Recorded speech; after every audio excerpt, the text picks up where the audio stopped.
Tonight on Fox 10 Investigates, a Valley man facing federal charges for his alleged involvement in a romance scam. He's accused of defrauding victims for millions of dollars, and there could be other victims out there. Fox 10 investigator Justin Lum breaks down the case, and he joins us live now in the studio. Justin. You may think to yourself, that could never happen to me. Why would anyone give away hundreds, thousands, or even hundreds of thousands of dollars to a complete stranger? But the truth is, in 2021 alone, romance scam victims reported about $1 billion in losses, according to the FBI. Our research into the love con leads us to this man. Hey, are you Kingsley? Yes, man. Hey, Kingsley, I'm Justin Lum with Fox 10 News. Can we talk to you about your recent case regarding these romance scam victims? No, absolutely not. Are you sure? We just want to get your side of the story, Kingsley. Meet Kingsley Ibador, indicted last October on several federal charges, including conspiracy, transactional money laundering, and false use of a passport. The U.S. Secret Service investigated Ibador. They say he received almost $3 million in a romance scheme. That's a fairly substantial number. Scott Windish, acting special agent in charge for the Phoenix field office. Kingsley Ibador is alleged through the indictment to establish some bank accounts using various names, received money, would then immediately withdraw that money and forward it on to other accounts in different countries. Ibador immigrated to the U.S. from Nigeria in 2016. Between 2018 and 2019, court documents say he opened 24 bank accounts through Bank of America, Chase, Wells Fargo, and BBVA Compass, using different aliases and fake passports. For example, Barry Boye, Celestin Chaik, Simone Daikite, and Celestin Emmanuel. The indictment reveals romance scam victims sent Ibador checks payable to those names. Investigators say he deposited the checks, some amounts as much as $100,000, before withdrawing cash and transferring funds to accounts in Turkey and Nigeria.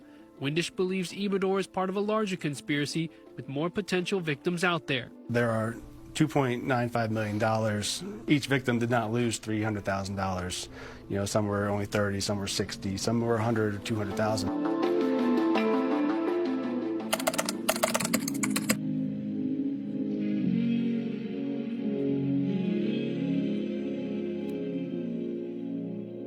Online dating can be a digital fantasy land, but as people look for love and venture into the unknown, hoping to find their soulmate, they can be fooled by a catfish. One source tells me Kingsley Ibador used Match.com and OurTime.com to find an older demographic. They're being preyed upon. They're desperate. They are either widowed, widower, they're lonely, and finally found someone who gives them positive attention. So what's the strategy on the other side of the screen? To get insight, we get set up with Chris, a self-proclaimed reformed romance scammer. He video chats with me from Nigeria, telling me how he's conned unsuspecting people. You have a checklist. You're looking for a woman who's, what, in their 50s, 60s? Yeah. They're lonely. Yeah. They want attention. They want, yeah. Hours of attention. I will spend hours on our first conversation, you know. We can talk for like 5, 6, 7 hours. Once a relationship is established, Chris says that's when to capitalize. If I'm going to ask for money, the first thing I will ask for is my internet connection, you know.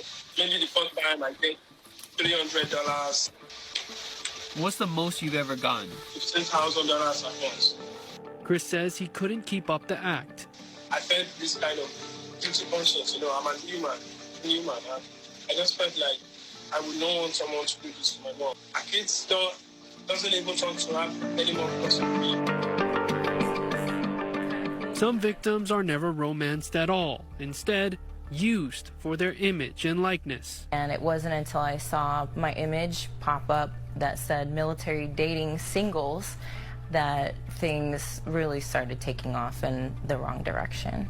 Kayla Manthe is in the military, but she's not online dating. For the past 6 years, she's had to flag fake accounts like these, countless profiles with her photos. I think that they're absolute cowards for even using my images and not having any remorse to it at all.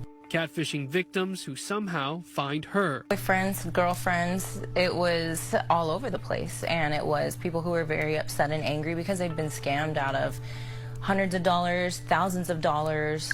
Trying to explain she has no involvement is exhausting, but what's even more concerning? When my mom said that people were contacting her and, driving by or showing up, that's when I started to get really nervous. Manthi wants people to look out for red flags in the romance. What does the grammar look like? We're in an age of technology. Can this person FaceTime? Have you had a conversation? And if it doesn't seem right, it's probably not right. Can we talk to you about your recent case regarding these romance scam victims? Oh, no. As for Kingsley Ibador, his trial is set for this April. His release conditions say his location must be monitored as well as his internet activity. Investigators believe the indictment is a major hit to the web he's believed to be linked to. You might have someone at the very top that's conducting the scheme, whether it's Kingsley or not, to take away any part of any criminal enterprise. The top to the middle, they have to then find a way to fill that void. And here's what you can do to prevent being catfished and scammed. Socialcatfish.com helps you do a reverse image search to verify online identities. Here are the top 3 signs you're being catfished. They seem too good to be true. They fall in love without having never met you. And of course, they're asking for money or gift cards. We've seen a lot of this, and a lot of this out of Nigeria, right? Yeah, well, you have one suspect right now facing federal charges, and then you have the reform scammer who spoke to us from Nigeria. So it is appears to be a common thing here.